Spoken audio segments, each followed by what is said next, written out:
ফুলকপি আলু নিরামিষ সবজি তো অনেকে অনেকভাবে বানিয়েছেন, আর আজকে আমি যেভাবে বানিয়ে দেখাবো আপনাদের কাছে অনুরোধ রইল একবার বাড়িতে অবশ্যই এটা ট্রাই করবেন।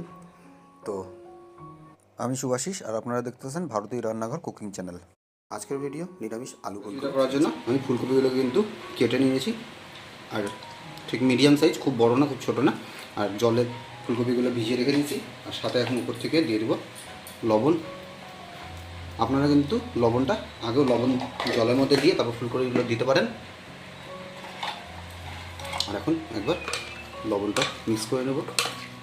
এতে যে পোকামাকড় যদি ফুলকপিতে থাকে সেগুলো বেরিয়ে চলে আসবে। আর সাথে এদিকে আমি নিয়ে নিয়েছি আলু, আর আলুটাকেও আমি এরকমই মিডিয়াম সাইজের কেটে নিয়েছি, খুব বড় না খুব ছোটো না। আর আলুটা জলে ভিজিয়ে রেখেছি যাতে কালো না হয়ে যায়। তো রেসিপিটা শুরু করবো আমরা প্রথমে আলুগুলোকে ভেজে নিয়ে। আর আলুগুলো ভাজার জন্য আমরা কিন্তু ওভেনে কড়াই চাপিয়ে দিয়েছি, আর এখন দিয়ে নেব সরষের তেল। আর তেলটা গরম হলে আমরা আলুগুলো ভেজে নেব। তো তেল গরম হয়ে গেছে আমাদের, আর এখন আমরা আলুগুলো দিয়ে নেব।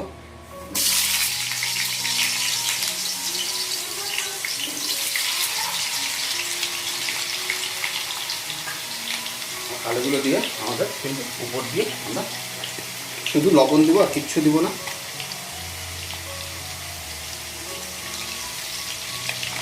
এখন আমরা আলুটা ভেজে নেব যতক্ষণ না আলুটা 60% কুক হয়ে যায়।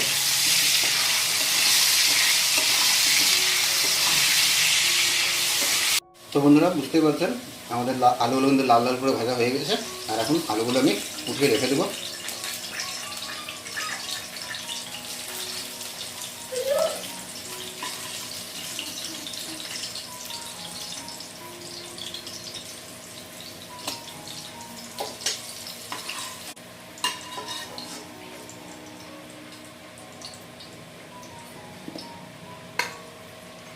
আর এখন সেম তেলে আমি ফুলকপিগুলো দিয়ে নেব। ফুলকপিগুলো ভালো মতো একবার ভেজে নেব।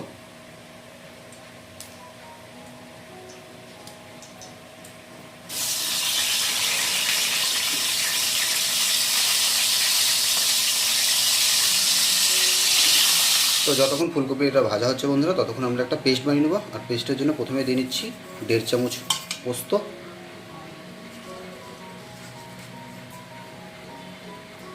তার সাথে দিয়ে নিচ্ছি 10-12টা কাজু বাদাম,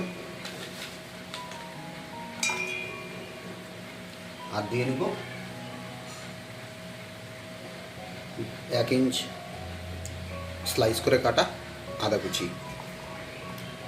আর এর সাথেই আমি কিন্তু টমেটো কুচিটা এখানে রেখে দিয়েছি। আর টমেটোটা পরে আমি এর সাথে পেস্ট করে নেব।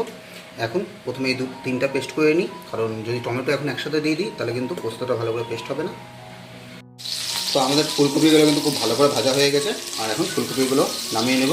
আর আপনারা দেখতেই পাচ্ছেন ফুলকপির কালার চলে এসছে। তো আমাদের আলু আর ফুলকপি ভাজার পরও কিন্তু দেখুন বন্ধুরা তেল অনেকটাই বেঁচে গেছে।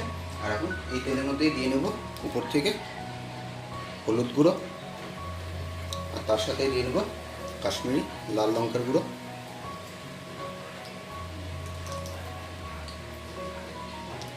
আর এখন এই মশলা দুটো ভালো করে তেলের সাথে মিলিয়ে নেব একবার।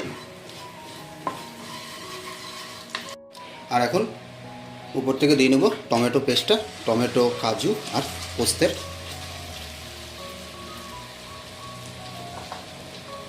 আর দেওয়ার সাথে সাথে কিন্তু আমাদের এভাবে ভালো করে মিলিয়ে নিতে হবে।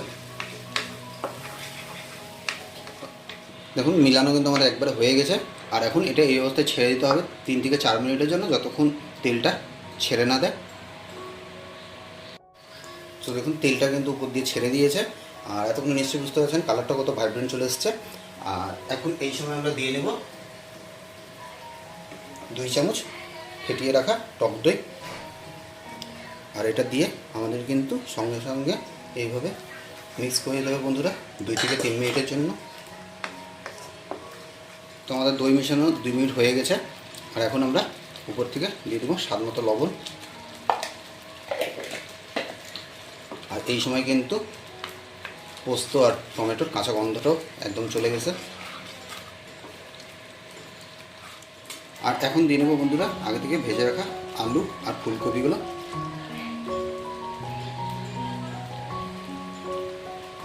আর আলু ফুলকপি দেওয়ার পর কিন্তু আমাদের বেশি সময় এটা কুক করতে লাগবে না, কারণ আমরা যেহেতু আগে থেকে আলু আর ফুলকপিগুলো ভালো মতো ভেজে নিয়েছিলাম।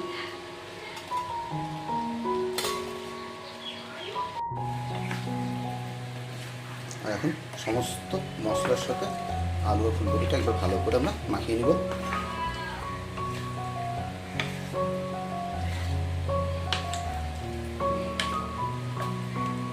আর এখন দিয়ে নেব আমরা পরিমাণ মতো জল।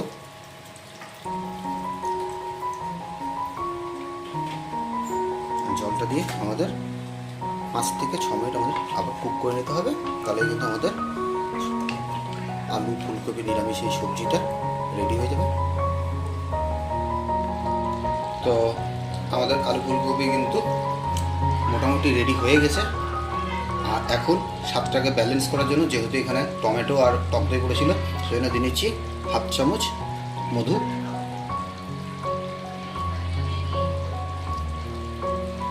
মধুটা দিয়ে একবার ভালো করে মিলিয়ে নেব। আর এখন উপর থেকে দিয়ে নেব সামান্য ফ্রেশ ক্রিম।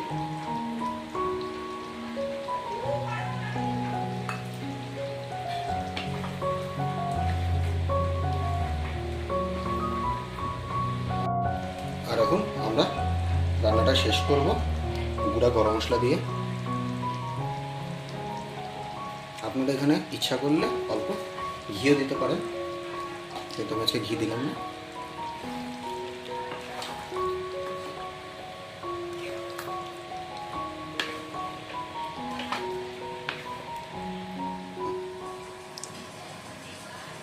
তো বন্ধুরা, এই আলু ফুলকপির নিরামিষ সবজিটা সম্পূর্ণটাই আপনাদের সামনে তুলে ধরলাম। আর প্রতিবারের মতো কিন্তু কমেন্ট করে জানাতে ভুলবেন না আজকে রান্নাটা কেমন লাগলো। আর যদি খুব ভালো লেগে থাকে তাহলে একটা লাইক করে দেবেন, আর চ্যানেলটা সাবস্ক্রাইব করে এইভাবে আমাদের সবসময় পাশে থাকবেন। আজকের ভিডিও এখানেই, দেখা হচ্ছে পরবর্তী কোনো ব্লগে।